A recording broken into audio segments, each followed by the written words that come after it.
are Mythvision. Welcome back to Mythvision Podcast. Derek Lambert, your host. Today, we're going to talk to some ex Jehovah's Witnesses.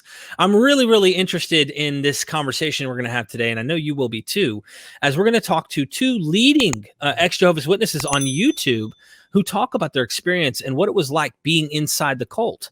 Yes, I use the term cult. I don't mean it derogatorily.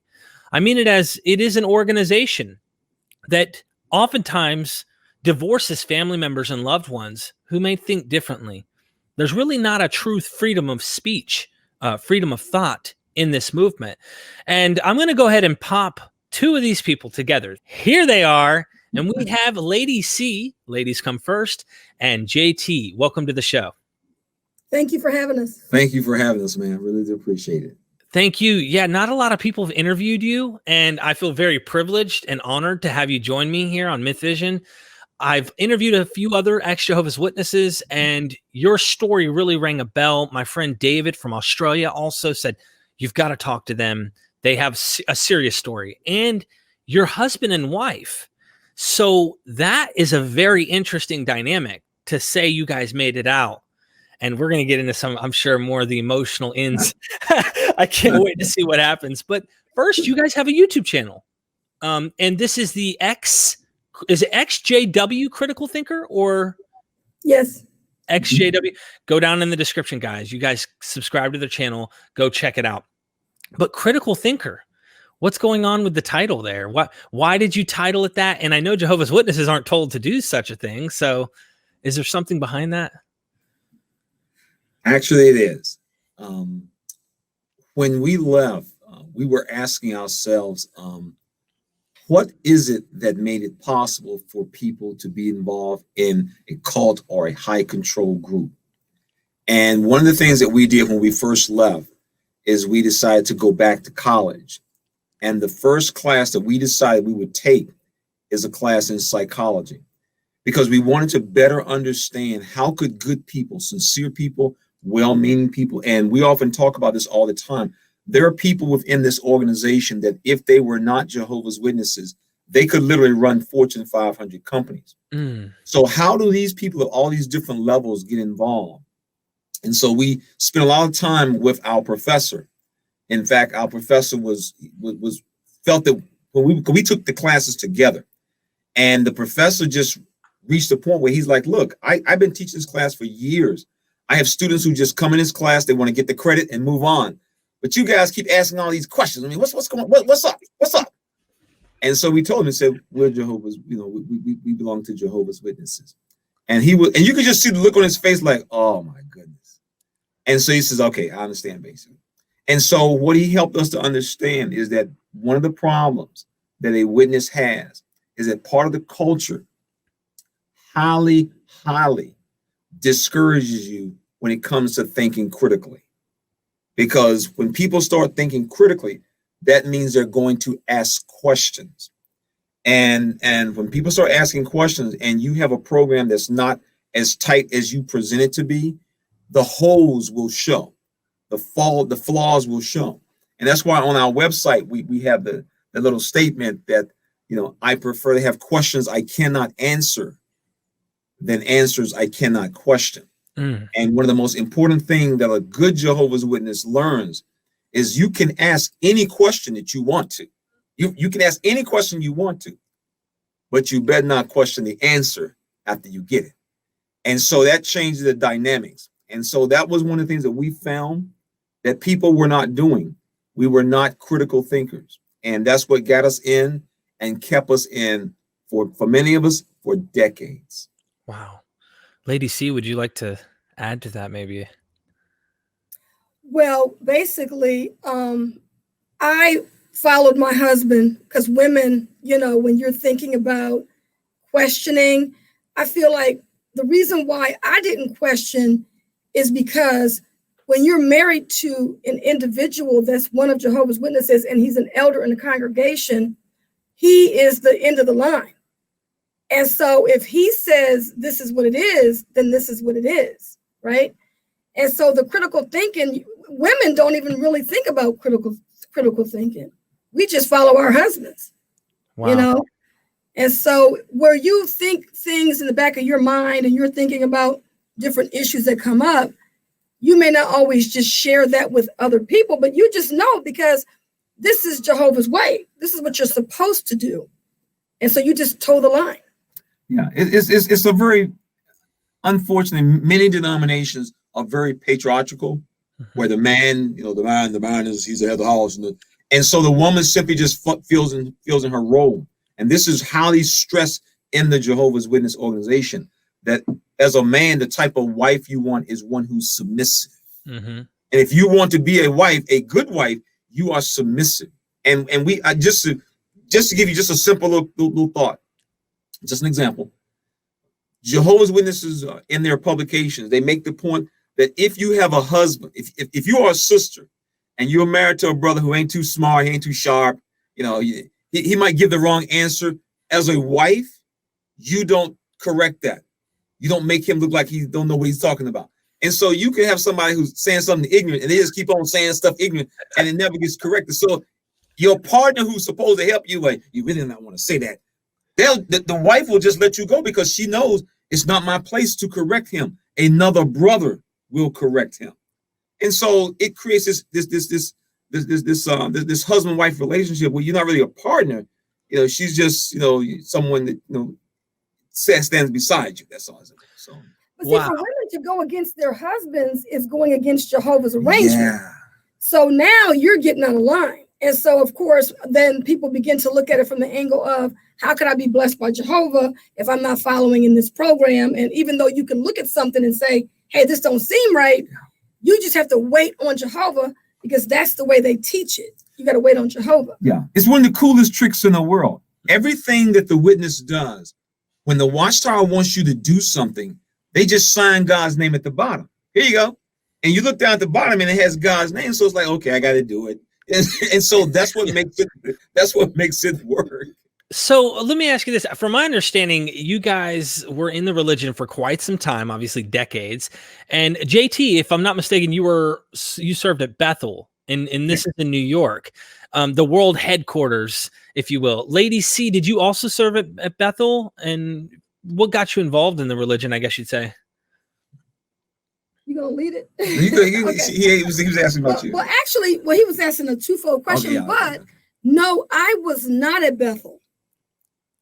JT was at Bethel, but we met through mutual friends. And I always tell people I was a mail order bride. That's my running joke, is I was a mail order bride because JT had met this couple that was in my congregation.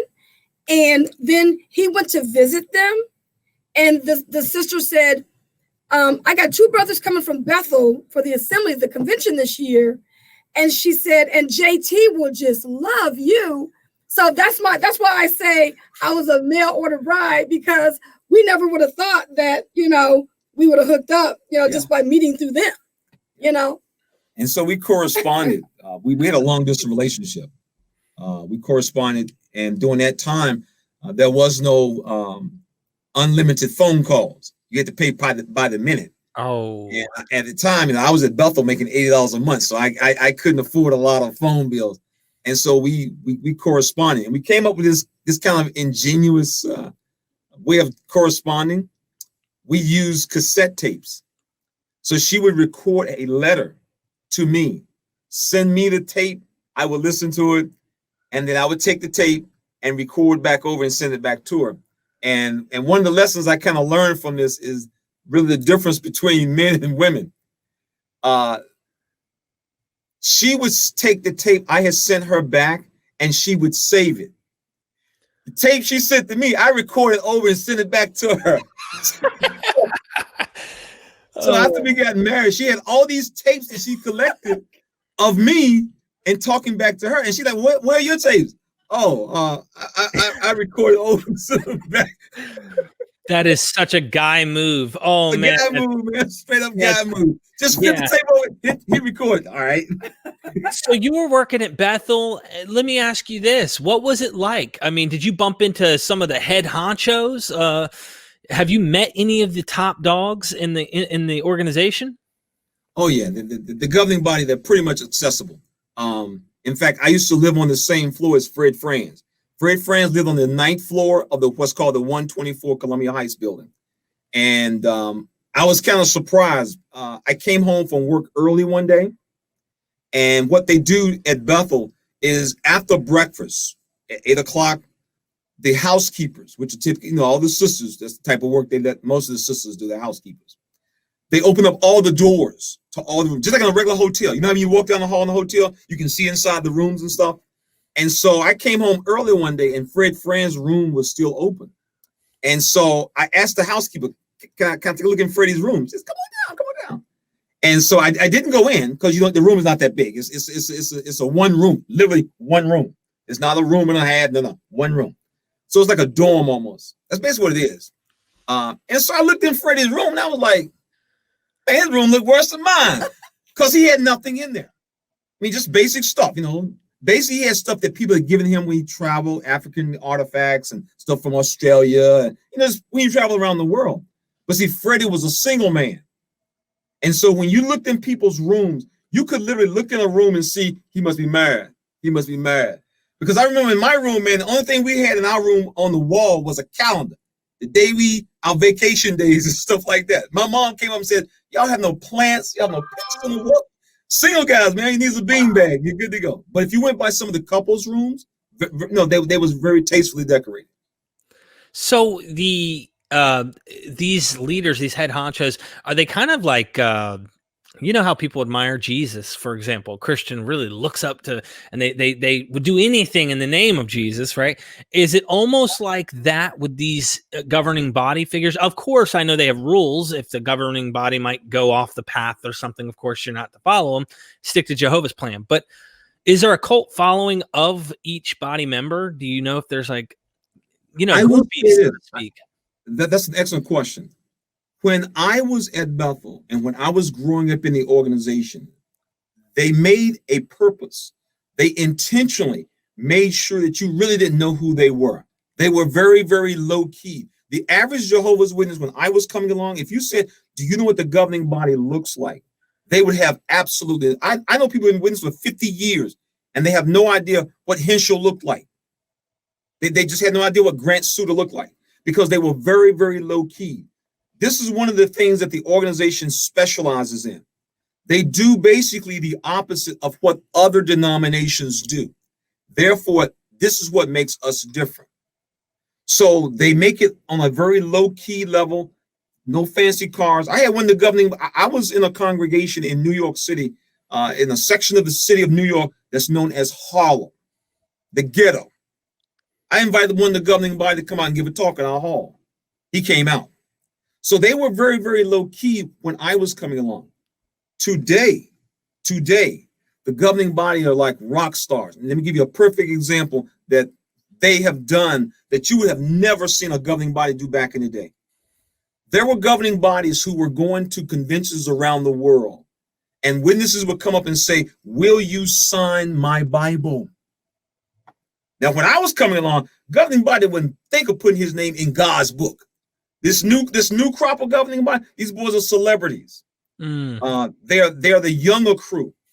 The older governing body members, many of them went to jail. In fact, one of them went to prison. Him and his wife, they sat in the concentration camp. He would pull up his sleeve and show you his number still stamped on his arm. So these guys, they came through the hard days of being a Jehovah's Witness. The new governing body members, most of these guys have never been in jail, never been to prison. In fact, most of the guys who are now governing body members, they have not paid a light bill, gas bill, phone bill, water bill, probably in 25, 30 years. Because what happened is they became what's in most cases known as circuit overseers. Once you reach that level in the Jehovah's Witness world, everything is paid for. It's taken care of. Witnesses, we would brag about our elders are not paid. They have no salary like your pastor does. The only thing the Jehovah's Witnesses do is they just change what level you have to be on to be taken care of.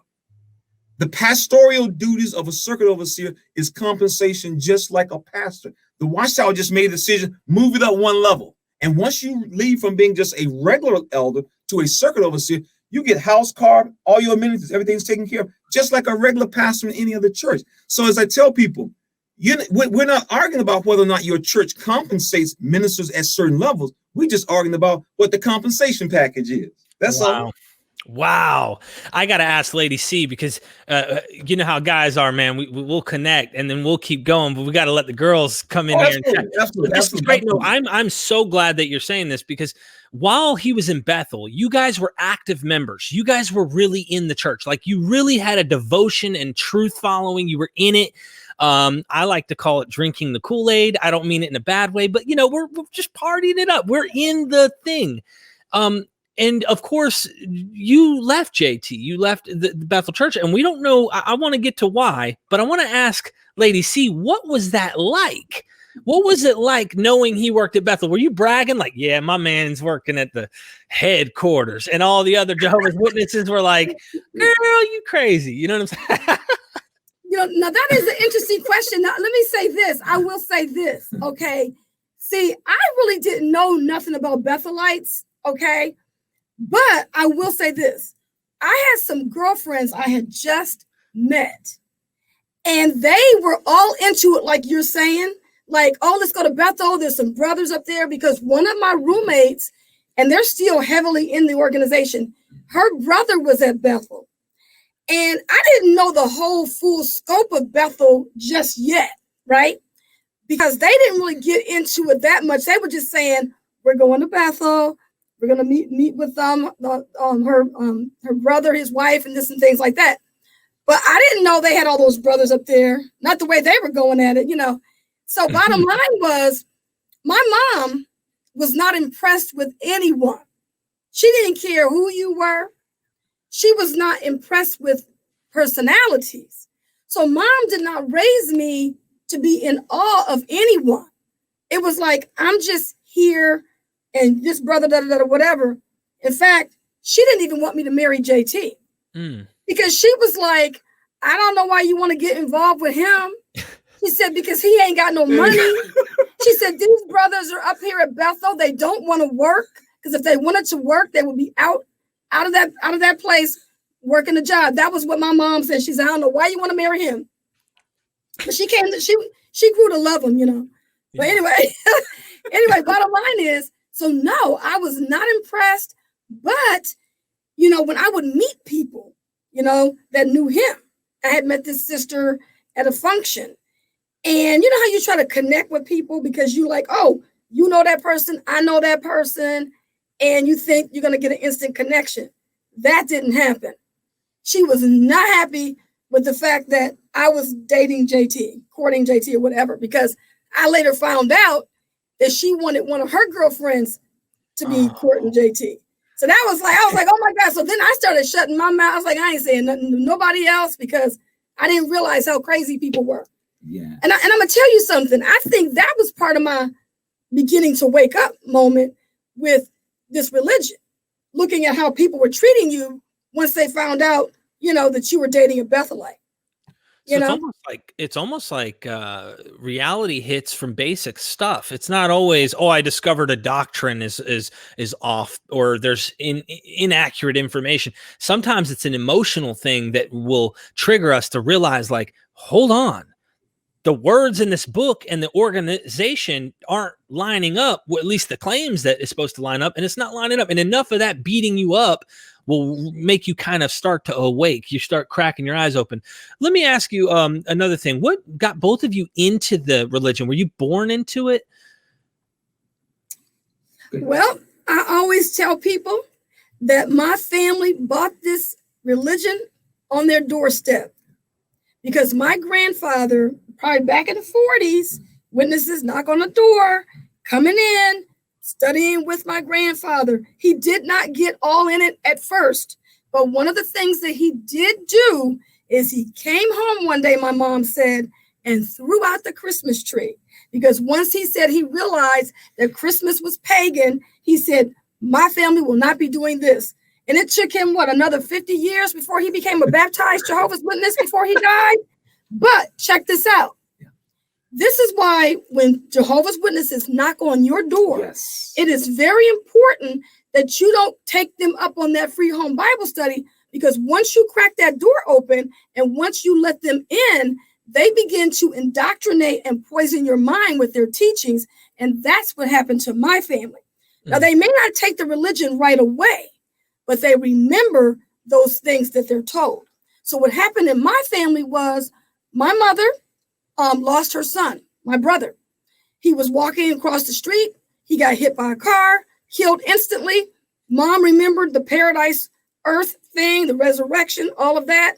And that's what started her down that path, because she got their potion or their poison when she was a kid. Kool-Aid.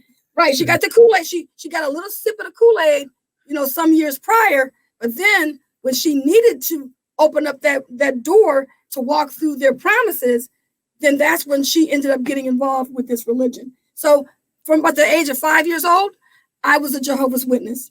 Wow. And the same with myself. My mom was introduced to it when we was very small. And this is why we tell people, very importantly, we've talked to people who they'll leave and they'll let their wife or their husband still take their children to the meetings. That is very, very dangerous, because what happens is those children they're having it implanted in their heads. We have talked to so many people whose child, these sometimes are people who are not even Jehovah's Witness. They're just a worldly person. And the child will come home from the meeting crying. And the father will say, well, what's wrong? You're going to die. Well, you're going to die. I'm okay. I'm in good health. No, at the Kingdom Hall, they say you're going to die if you don't come to the Kingdom Hall. And so you got a little 6-7-year-old boy thinking daddy going to die because he don't go to the Kingdom Hall. And that's because this stuff was planted in your head. And so that's what makes this so dangerous. One of the things that you are taught when you're part of this group, your parents will tell you, if you ever leave, you have a problem, come back to the Kingdom Hall. And so you will talk to people who are like 35, 40 years old. They went to the Kingdom Hall when they was 9, 10 years old, but they remember their parents telling them, if you have any problems, go back to the Kingdom Hall. And so it becomes just a natural reflex. I mean, we used to see, when I was an elder and we was living in the congregation, we would see people come back after 20 years. I'm back. I need to get myself together. Or you will talk to people who may have grown up around and they'll say, I'm doing a lot of things right, but when I decide to get myself together, I'm going back to the Kingdom. And so during this period of time, though, they never take the time to examine what they were being taught. And so that they just literally pick up right where they stopped off. So for us, we went through the whole routine, the kids, the Christmas, the holidays, being poked fun at, sent down to the principal's office, down to the library. Every morning you got to stand outside the class when they have the salute the flag, and you got to come back in all embarrassed. We did all of that. We did all of that. And of course, as you move up into the higher grades, then you run into the college thing. We turned down colleges. I mean, the story of witnesses turn down colleges, man, is just it's just a standard thing. Yeah, they're trying to. For me, it was really rough because my dad was in the military, so he was not a Jehovah's Witness because my parents were married before my mom got baptized. But here's the thing: can you imagine being on a military base? You're a Jehovah's Witness kid, and you're not celebrating. And you're not standing for the Pledge of Allegiance, and you've got admiral, I don't know what this man was. He was an officer or a lieutenant. He was retired. And he was my teacher. And he told me, he said, I'm going to tell you right now. He said, you will not sit in my class and not stand for the pledge. So he made me leave out of the classroom and stand outside while the Pledge of Allegiance was going on. And then afterwards, I could return back to his class. That was humiliating to me. So you're 7, 8 years old, man. 30 students in your class, they laughing at you. And this is what you go through every day. So after a while, for a lot of witness kids, they say to themselves, when I get a chance to get away from this, I'm getting away. And so when they turn 16, 17 years old, they bolt. And unfortunately, when they bolt many times, they become involved in things that actually becomes a poster child for the witnesses. Or you become like the rest of us. You begin to look at all your classmates and you're like, you know what? That's all right. You go ahead and laugh. When Jehovah comes, he's going to destroy all of y'all. And so that becomes your defense mechanism. Because, no, man, I'm serious. That becomes your defense mechanism. You look at your classmates and you realize they will be destroyed by Jehovah. And your parents tell you, don't worry about it, baby. Jehovah has a day for them. And you go back to school like, laugh if you want to. I got something for you. My God got something for you. And so now you go from the third, fourth, fifth grade all the way through high school, looking at your classmates as dead meat walking, dead man walking. That's what you looked at. I have to say the reason I giggled and why is because I relate. Okay. I came out of a home church cult. Now it's not the same organization, but I had bounced between Christian denominations throughout my life. Of course, I'm no longer involved at all, right? That's not the topic of this show. But regardless, the point is I came out of what I like to call the cult of Christianity. And the same mentality over and over, you have said the same things I thought as a Christian, from raise a child in the way they should go. They'll always return back if they fall, like, hey, I'm gonna go back to the organization when I get right. Well, the same thing, people teach that in Christianity and all of these ideas. But I thought the same thing. I was mocked in school. I was reading my Bible at lunch. Everybody's like, wait till you're older. Like, you're going to die soon. Then worry about religion. What are you doing at this age? And I'm like, what do you mean? Like, now matters. And that psychological stuff that you're describing here is horrible.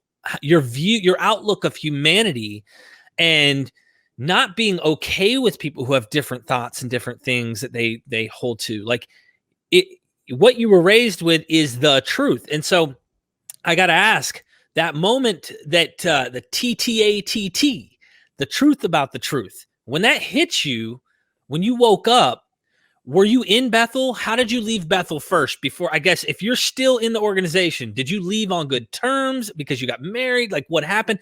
But then I want to find out when those scales fell from your eyes, so to speak, and what happened. Well, actually, I was single at Bethel, and I decided we got engaged. And you just can't bring your wife to Bethel. She has to go through a review process, through the personnel committee, and all this kind of stuff. During the time that I was engaged to get married, that was the height of the Watchtower's building phase. It was called construction time. They were actually inviting regular Jehovah's Witness men and women to come in and serve for 1 to 2 weeks as a Bethelite. And so as a result, they were taking up all the rooms were being taken up. So if you wanted to get married, there was oftentimes not enough rooms for a couple. And so our application to come to Bethel was turned down. But a lot of people were getting turned down because there was just no room. They was building the 360, the Stanley Theater, all the major projects they were building at that time. Even one of the governing body's son, Judah Ben Schroeder, him and his wife applied, they got turned down. Of course, his wife is rich, so it don't really matter when he had to leave Bethel. They're filthy rich. Her parents are. And so a lot of guys got turned down. So we left and came down to the DC area. We got into a congregation down here, a very, very good congregation, organizationally speaking. We had, at all times, we had about 45 elders who were all Bethelites. So we had a lot of former Bethelites in this hall. And it was here where we ran into a lot of problems. This congregation, man, had 40 single women, 25 to 40, man, all ready to get married. So we walked into this Kingdom Hall. I was an elder at 27. So a lot of the sisters who were Kathleen's age, my wife's age and everything, they had often looked at elders as, the father figure. Brother Johnson, he's 87 years old. He's like a father. But they're looking at a guy who's the same age they are. Right. And there's the potential there, if I might add, and you guys may be open about talking about this stuff. I've made plenty of mistakes in my past, I must admit, and I'm a married man. I've been married for 15 years, but my wife, I'm gonna tell you, this is real talk. She watches my social media. Like she knows women enough to know, like, nice try, girl. Yeah, I know what you're about. You know what I'm saying? So I can only imagine you're a stud, She can tell the story. Yeah, go ahead. I'd love to hear it, if you don't mind. I mean, for me, it was like, I have a sixth sense.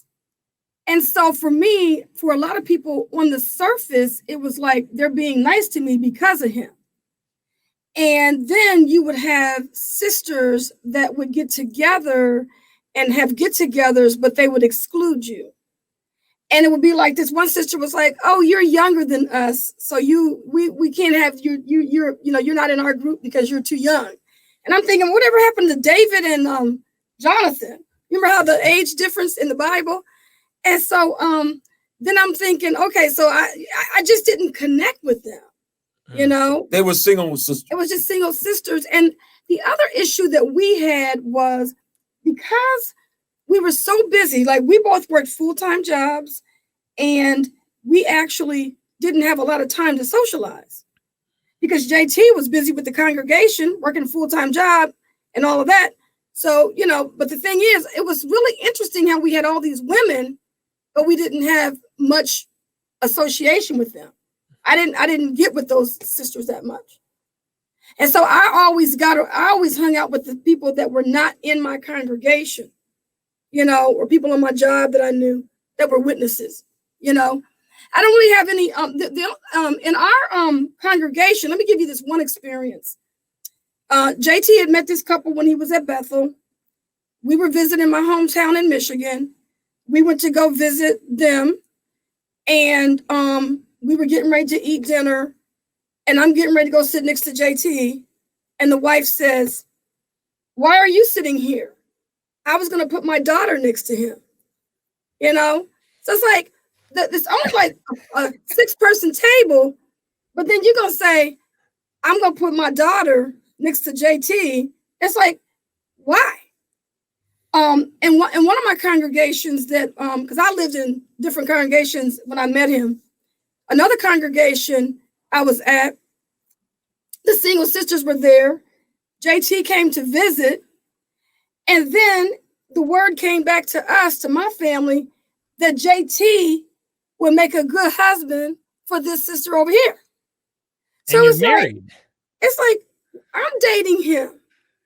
But so here, if I'm dating him, how do you say that he would make a good husband for her? You know? So I did see that kind of stuff, or they made you feel like you were less of a person in his presence. And so when you ask the question, did people follow people? When you ask that question about the governing body, you know, did you like follow them and all that?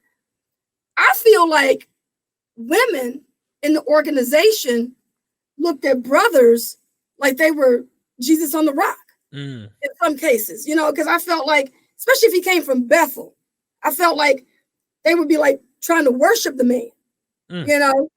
And so the sisters in the congregation could be very challenging because he would have a whole different experience than me, you know, in terms of people don't want you to, like, if you're a single sister in the congregation and you're attractive and there's a group of sisters that's going to go somewhere, they might not want to invite you because they may feel that the brothers that you meet may be attracted to her. And so, I mean, you get a lot of that going on, you know. So, I mean, but she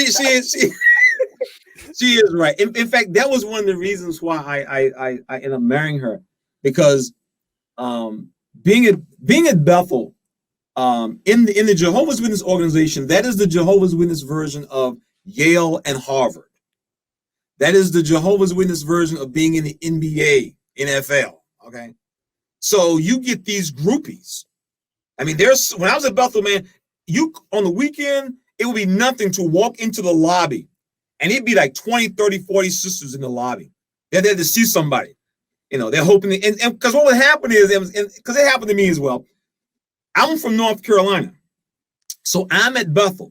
So sisters back home, not that I'm interested in them, sisters back home, you were their connection to Bethel. So they would say, look, we want to come up and visit and see the city.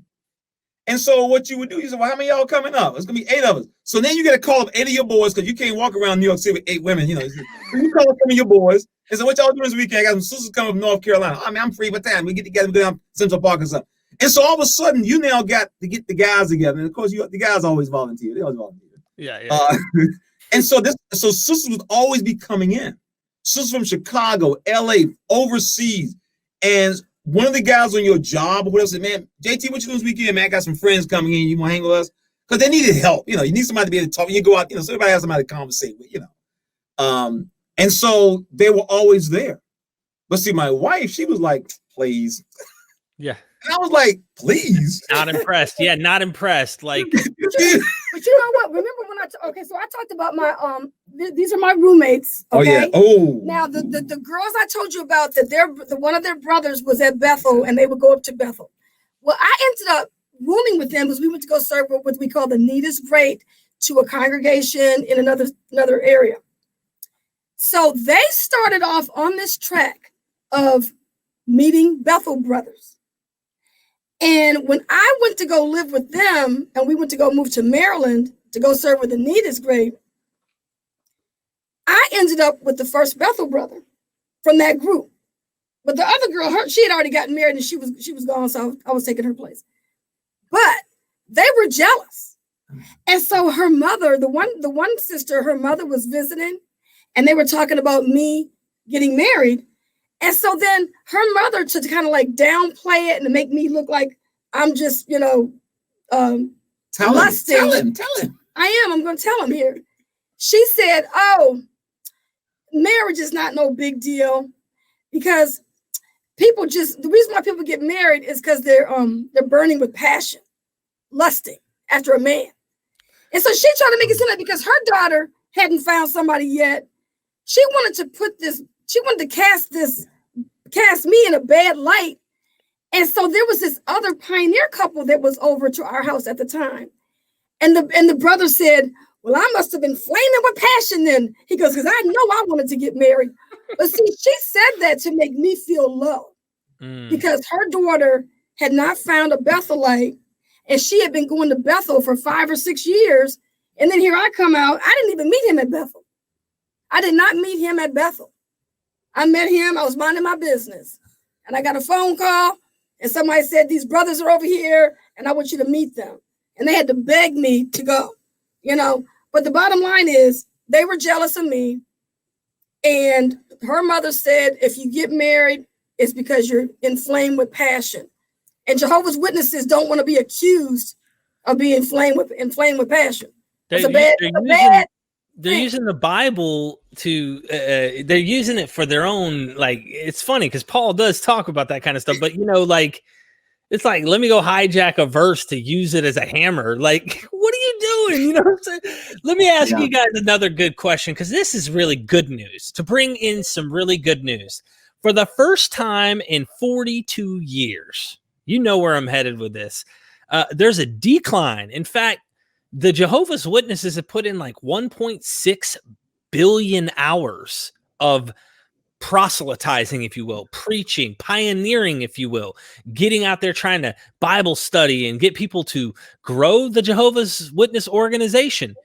And they recorded a negative. I mean, whoa, like, can you guys comment on that? And what would a person in the organization be thinking? Are they going to spin it and make it sound like we know the end is near and this is a sign because find a way to manipulate the fact that they're losing members, and birth rate on the globe is 1.1%. So you should be increasing, if anything, but they're not.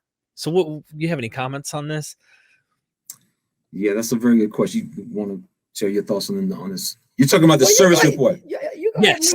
This is your. You guys did a video on this, by the way, and everyone can go down in the description and watch the video because this is powerful. I mean, how's God, Jehovah, if you will, don't use the word God, or you got to use the word Jehovah because they won't know who you're talking about if you don't. Okay.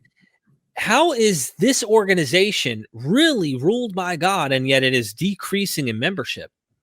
Okay. Very, very good question. What you're referring to is what's called the annual service report.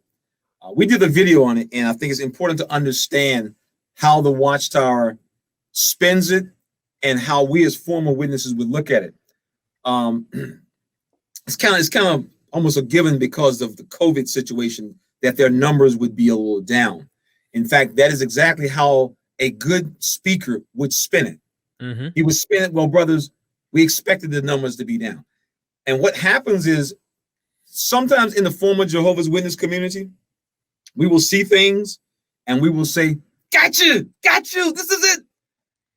But for a faithful Jehovah's Witness, man, it don't even faze them. It don't even make them flinch because the organization will explain to them, the numbers are down. That's what we expected, brothers. We were all home. We couldn't get out. So of course the numbers are gonna be down. So when you talk to them and say, notice y'all numbers are down, they would play it just like that. And so what will be interesting though is how the society responded. What they did, they got rid of all the requirement rules. And so when you get rid of all the requirement rules, that means your numbers will go up.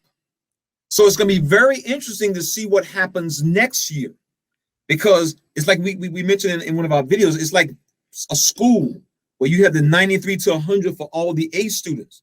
Then the school drops the score down to 70. Can you imagine how many kids are going to be on the A roll next year if you drop it to 70? And so they got rid of all the hour requirement. All you got to do is just say something to anybody about God and you get counted. No, the requirements will go down, wouldn't it? No, the requirements went down, but the numbers will go up. Okay. Yeah. Because see, before you had to have at least 1 hour to be counted on that list. Once you get rid of the 1 hour, then anybody can be counted now. And so you give this artificial, and so for the witness, they'll say, well, look, the brothers are increasing. But see what we do. Oh, I see what you're saying, because it's twofold. See, it's twofold. What he's talking about is the number of people reporting. But what I'm referring to is if you get rid of the hour requirement, the numbers will go down. Oh, they will. The numbers of how much they're reporting will go down. Oh, yeah. But the number of people that's reporting will go up. Oh, yeah. The numbers will go down. Like, the numbers will go down. Because if I got to just say, hey, God's name is Jehovah, and I could be counted as a Jehovah's Witness to say that, anybody could do that. That's the whole point. When I was an elder, one of my responsibilities was to take the time, and you would call up a witness and say, do you have any time? Mm-hmm. And the person would say, well, I just spoke to the post office man for a couple of minutes. Well, I'm sorry, sister, we can't count you this month. Well, see, now when she says that, I can count her now. So wow. You're on the list, girl. I wonder if they're going to break down the requirements even further, because I remember when I've had Jehovah's Witnesses, I live in North Carolina, Fayetteville, North Carolina right now. And where are you located? I'm up on the other side of Rocky Mountain. Okay, so I'll definitely make a trip for sure. I'll bring my camera gear and we'll definitely do some cool interviewing. I would love to do that. My family's down. That's where I'm from. I'm in the DC area now. Oh, you guys. Okay. Well, maybe when you come. We used to go to the Cumberland County Memorial Auditorium. Okay, there's a lot of Jehovah's Witnesses here, by the way. Jehovah's Witness circuit assemblies. Yep. They came to my house, and I remember one lady, sweetheart, but she just came to my door, and I said, I was a Christian at the time, and I said, yeah, God, I'd love to talk about God. She goes, no, Jehovah, and I said, Jehovah. I mean, yeah, that's like another name for God. And she said, no, God's name is Jehovah, right? So I said, God's name is Jehovah? I bet you they would count me. Next year, they're going to count me as a Jehovah's Witness, probably for just saying that, to make sure their numbers are good. The numbers good. Because that's a problem. They put 1.6 billion hours, they claim, into this, COVID or not. I don't know a company on planet Earth that would look at the report and say 1.6 billion hours into an organization, and we declined. That's hard to wash away. It's becoming harder now to get. In fact, I remember the first time I saw this happen. Someone contacted us, and I was like, oh my goodness. Typically at the circuit assemblies and the summer conventions, especially the circuit assembly, somebody always gets baptized, even if it's just somebody's kids. They were having baptismal talks, and there was nobody getting baptized. So in 6 months, because they typically have a circuit assembly every 6 months, in 6 months, all the knocking on doors that the witnesses had done in that particular area produced absolutely nobody to get baptized as a Christian. They're probably going to start spinning a doctrine out. Ladies and gentlemen, we need you to be fruitful and multiply. Y'all better start having babies, because that's probably the next step. And if they can't get people out there, but so much information spreading, guys, I'm so glad that you guys exist, that people can watch your material and learn and realize I'm not going into this dangerous situation. And I don't mean dangerous like the Scientologists, so to speak. I mean, it can be, especially with family relations on that level. I'm sure you've heard of how the Scientology church does things, but it's still dangerous in many ways psychologically. So I have to ask, this has been something I think we avoided on accident in this. You're no longer a Jehovah's Witness. What happened, guys? What happened? Because I know something, it's got to be life-changing like drastic moment or a gradual. A lot of times the people I've interviewed, like Cliff Henderson, he goes by Fifth. Our buddy Lloyd Evans, these people, they say it was a gradual thing. Like you mentioned, Lady Cee, you said that moment I realized how they treat people. It started to wake me up. Did the same thing happen for you, JT? And can you take me through the process of how you went from a leadership role? You're somebody with power, according to the Jehovah's Witnesses, and now you're no longer one at all. What happened? For us, especially for myself, I've always been an organization man. When you're at Bethel, that's what you're taught. They don't stress the fruit of the Spirit. Love, joy, peace. That's not what makes you move up in this organization. We refer to it as being used by Jehovah. Okay. If you want to be used by Jehovah, which translates moving up, then you have to be a good organization man. You need to know organizational policies, directives, SOPs. That's what makes you good. And so that I have a mentor that taught me that. So I was very much involved in organization. So you see a lot of things on the other side. But one of the things as a witness, you're always, and every witness is taught this, you dismiss it by saying, the brother's imperfect. Jehovah will take care of it. When you get in the new system, he'll be a perfect man. So you're able to dismiss the imperfections of individuals. Now, we don't give that credit. We don't grant that to people in other churches. They just wicked. But in the organization, you're always allowed to make excuses for what, and that's why people excuse the governing body. Well, the brother's imperfect. What you expect? And so, and that's what they tell you. And so that is part of the culture. You excuse the mistakes, but now we will hold the mistakes against you and disfellowship you. I mean, it's a crazy system. But we're quick to excuse the mistakes if it's organizationally related. And so for me, it was doctrines. There was a doctrine, it's known as the generation of 1914 will not die. The Watchtower had a magazine. It was the May 15th, 1984 Watchtower. On the cover of this magazine, anybody can look it up, there's a picture of all of these older white brothers and sisters. They're all Bethelites. All Bethelites. In fact, I knew almost every single one because you see them down the hall. And we often mention that you see the people at Bethel, they use the people for the pictures in the magazines. And when the magazine comes, they go, John, I saw you in the magazine, man. Looking good, boy, looking good. And so you knew people. And so you would just congratulate, glad you get congratulations on getting on the magazine. So all these, they're like 89 years old, right? And the article states that the people from this generation will not die. I used to use that in a public talk I gave all over the country. When I travel and go, like when I went out to Kathleen, my wife's place, the brothers would give you talks and stuff. This was one of my favorite talks. And I used to tell people, it is a good feeling to know that I will never die. Now, some of you might be saying, well, how can you be so confident? How can you be so arrogant to make such a statement? And I would literally hold this magazine up and say, because according to the faithful and discreet slave, God's channel, the generation of 1914 will not die before this system comes to an end. That's why we can have confidence, brothers. Jehovah is leading the slave. And so I get the magazine one day because somebody called me up, man, you see the new magazine? I go downstairs and get the new magazine, open it up, and I'm reading it. And I'm changing the teaching, man. Oh, wow. Like, oh, man. And so I told my wife, I said, you know what? They don't know what they're talking about. But you know what's interesting though, because of what he said, the things that led up to that. Yes. There was a lot of stuff, the accumulation happening in our life. We got computers. Yeah. We had issues with, we saw things that was taking place behind the scenes with the brothers. So it's not like you wake up one day, get a magazine, and you wake up like, oh, let's get out of here. There was a lot of cracks in the foundation along the way. Mm-hmm. We had a defective elder who, that's a whole nother story. Right. But, it was a whole lot of stuff. The accumulate. In fact, we ask people, one of the questions that we used to ask people a lot of times is, did you ever at any point question And practically every person, to the man, to the woman, they will say yes. And then we ask the second question, what happened? Well, the organization teaches you to push it to the back of your mind. Non-critical. And so you put it on the back burner.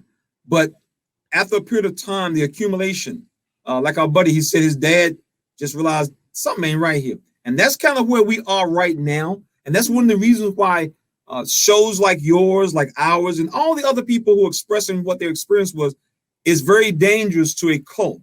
The most powerful thing a cult can have is controlling the flow of information. We laugh about this all the time. That's why they don't want you to ask no question. That's why they're getting rid of old books and stuff. They don't want you to be able to access information. We're all consumers, all of us. We're consumers of information, facts. We just consume everything that's in life. The problem is you're either a good consumer or a bad consumer based on the availability of information. If you knew that another car dealership was selling a car for $5,000 cheaper, would you have bought the one that you did? No. But if you didn't know about it, then you had to buy the one and pay extra $5,000. So the same in this organization.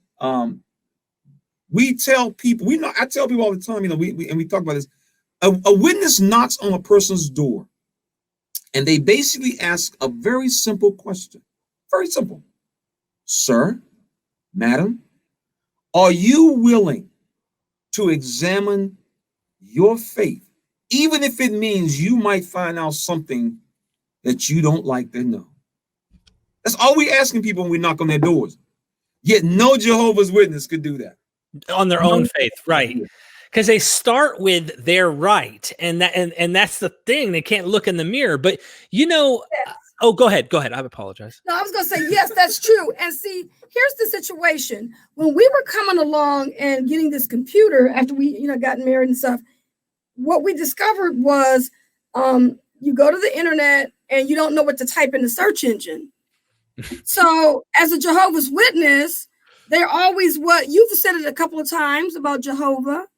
They said God's name is Jehovah. So what do you think a Jehovah's Witness is going to type in the search engine when they get their computer? They've been told about Jehovah. They're not going to type Jesus because they're told to look at Jehovah, right? Mm-hmm. So that's what I did.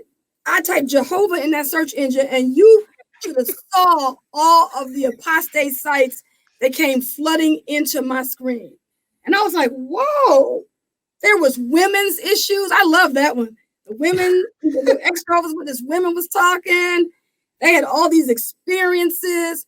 And I was like, see, look at what they're saying here. This is true. And I would take that information to JT. We would talk about it together and kind of compare notes. Wow. And then JT ended up on this bulletin board, and he goes up there and he's trying to defend the society. And he's like, oh, this is wrong. That's wrong. Da, da, da, da, da. And they're going back and forth. And then the guy finally challenges JT, get Christ as a conscience.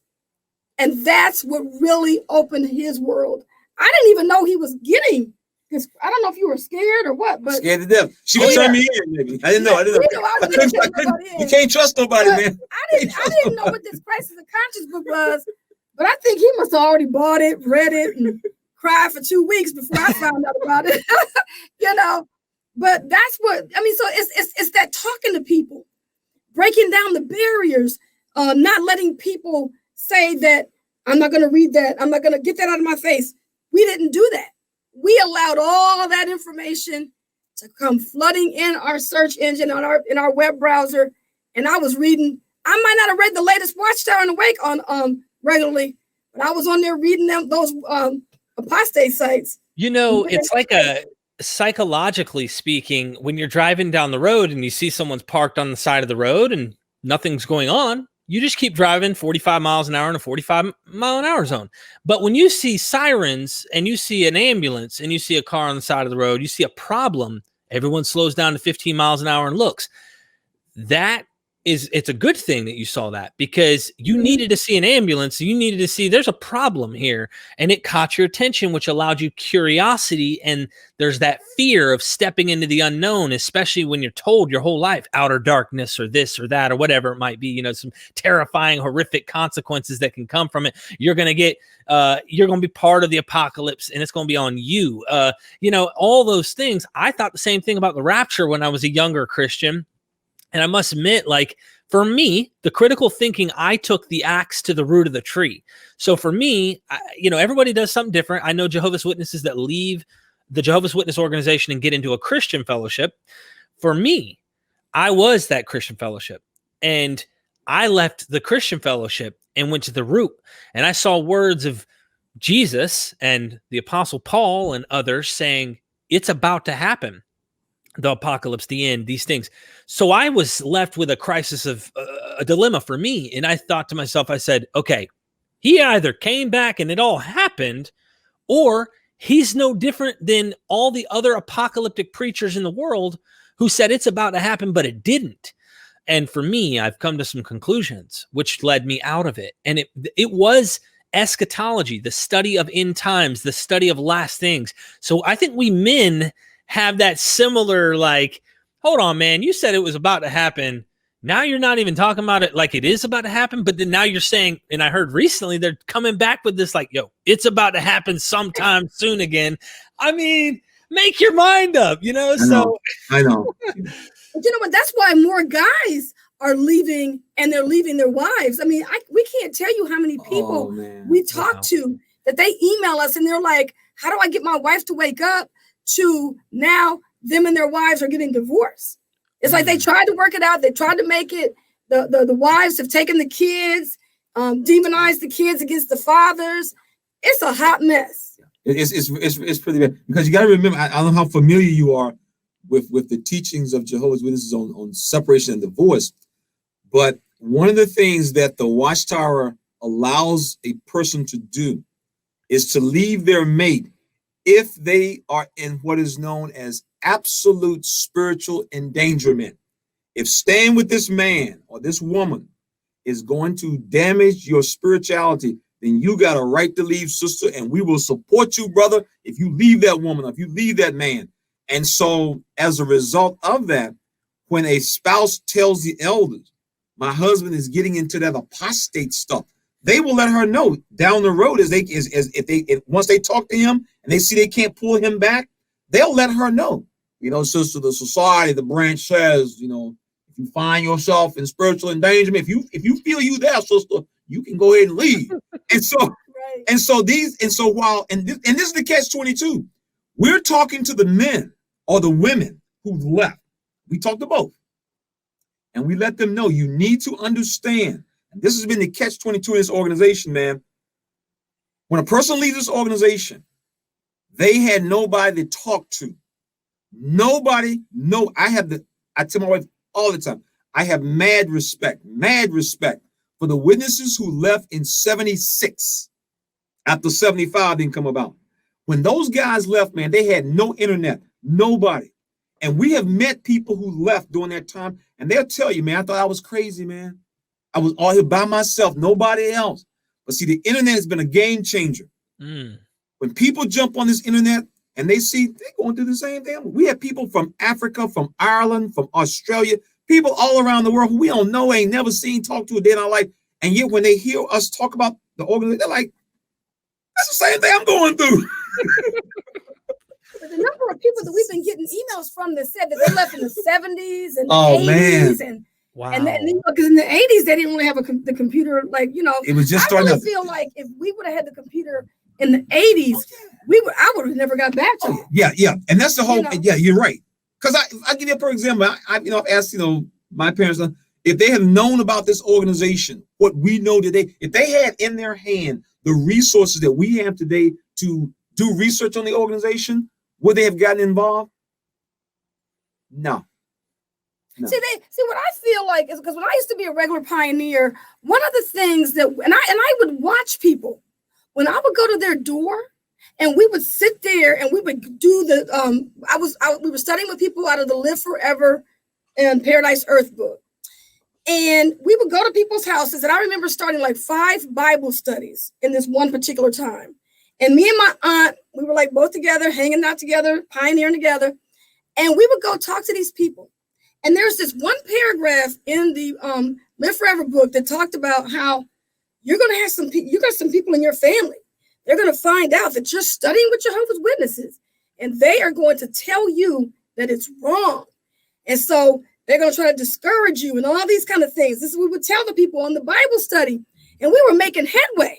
We were really getting through to these people to really make them feel this was the truth.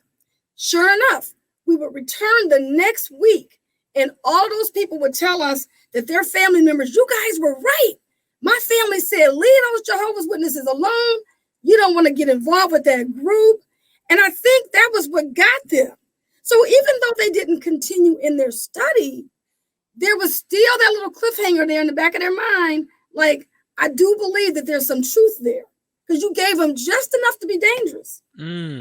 That's a good question. I think I'll ask 2 more questions because I really want to do another show. You've shown enough to tell me that we're scratching the surface. And so there's so much good stuff here. I would love to plan a future show at some point and maybe even in person because I got the camera gear and stuff. We could do an awesome, little series, if you will, in person. I could do it all in one day, record it all with you guys in one day and make it happen. If that comes, either way, we could do it like this. If not, one of the questions is, can you recall how many people you've converted or brought into the church? Excuse me. Can you remember if you've brought anyone in? Because I asked this of Cliff Henderson. I've asked this of Lloyd Evans. And he says, I can't remember. I remember like someone who had a child that was already kind of in the organization, bringing them in, but like a random cold call at the front door. And I found people who were not Christians or were not anything or were Christians, but they weren't Jehovah's Witness and brought them into the organization. Have you ever done that? You know what? That's a good question. And now that you say that, I'm kind of like going back in my mind because I think it was our conduct that could have gotten some of our family members to finally convert. Because I have cousins that since I've left are now full practicing Jehovah's Witnesses. And one of them sent me an email through Facebook and told me to come back to Jehovah. And I think that they realized, hey, look, so through our conduct, a lot of people could have become witnesses, but not like actually going to the door. Mm-hmm. But we did find out that we did recruit one person that we didn't realize. My dad. Because my dad said the reason why he got baptized is because he felt like he was going to lose me as his daughter. Because if he's not baptized and I'm marrying a man who's really up in the organization, he felt like he was going to lose me. And that's why he got baptized. So I feel like indirectly we could have been affected. A lot of people could have been affected by our actions like that. That is an excellent question. And she's right. It's normally collateral.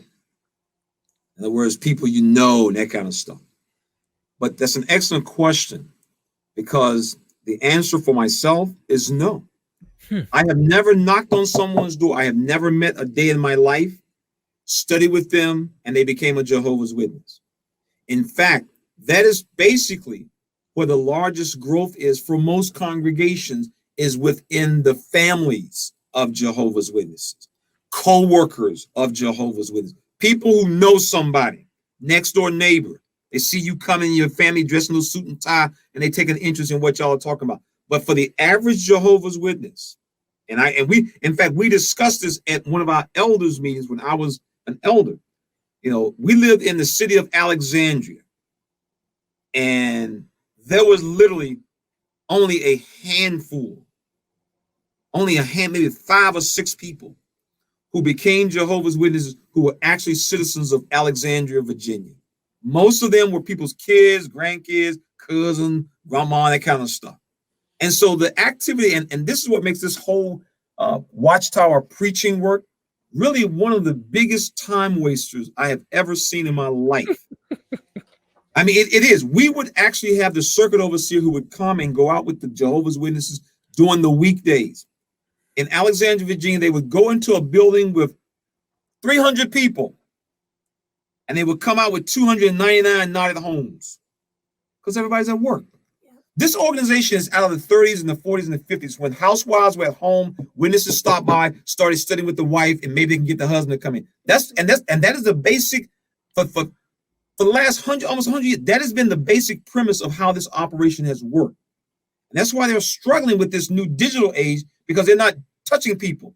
Mm-hmm. People are just blowing them off now. And that's why they've gone to basically nothing more than just placards now. They have returned to the days of the placard, where you could have a sandwich placard. That's what the cart is today. It is nothing more than the sandwich placard that they used to have years ago, because the witness doesn't engage with people on the streets. When I was coming along, you ask any Jehovah's Witness, what was the most feared form of witnessing? Going to someone's house or doing street work? Well, you have to be on the streets of whatever community you're in. You're in a little small town. Y'all got 3 or 4 little stores. You standing out there by the store waiting for people to come up. How you doing?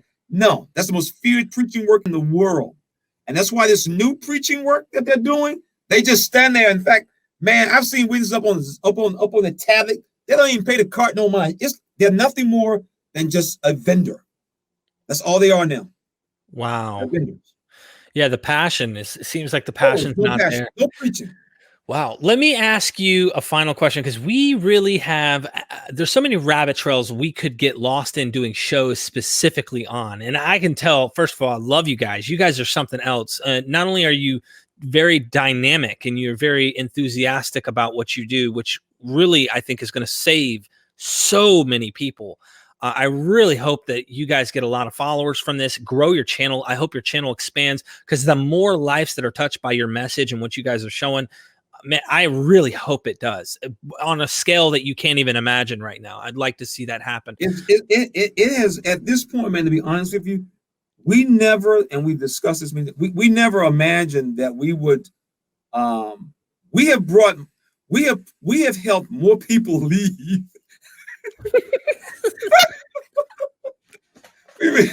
We really feel like we're doing something now.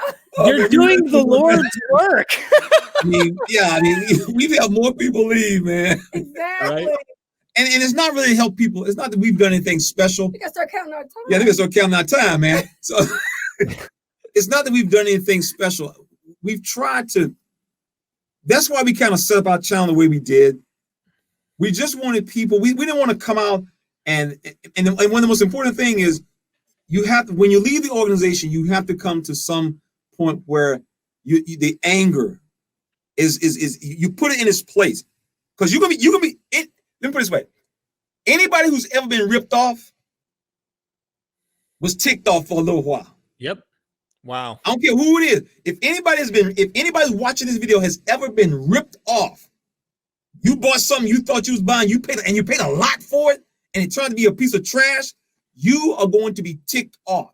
So it's normal to see people on the channels mad. It just blowed up because you did so much to the damage to them. But we realized, yeah, you're gonna be that way, but you got to kind of move on.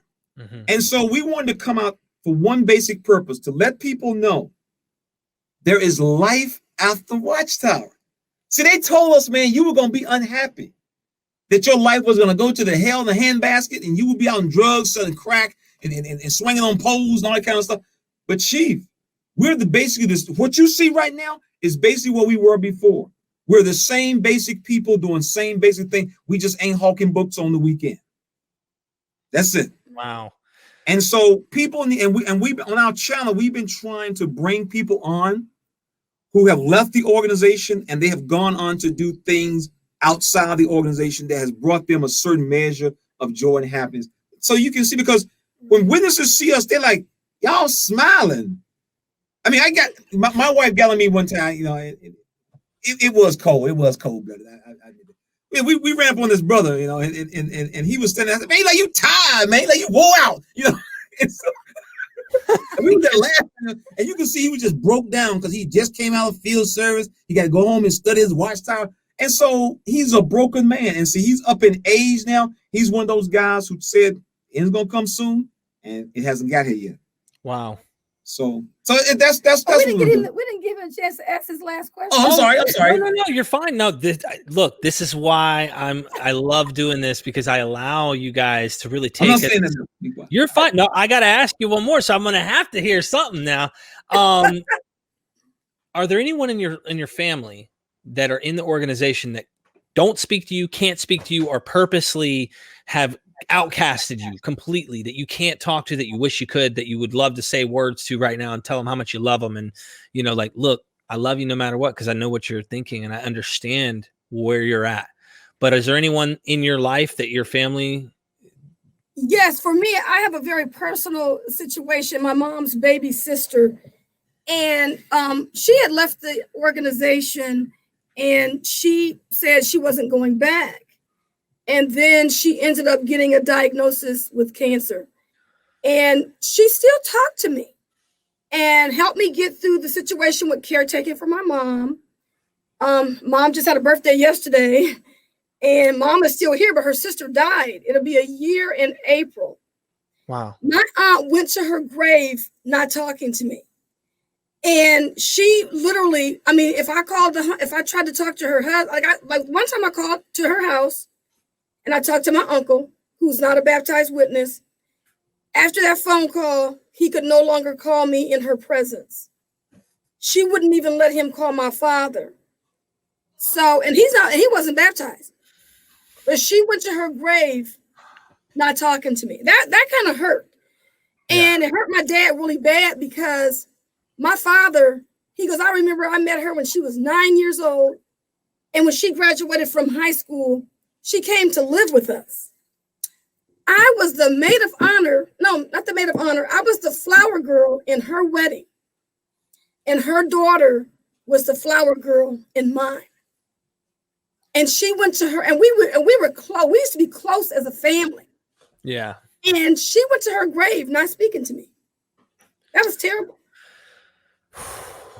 This is the worst part of this organization. The disfellowshipping process. This is something that is not, and you can check for yourself. I'm going to tell you, when a person is studying with one of Jehovah's Witnesses, this is not part of the study program. There is no chapter. There is no chapter in the book that you're studying with a Jehovah's Witness, a person, where you will go over how the disfellowshipping works, how it will impact you. And this is really devastating, especially for people who are kids.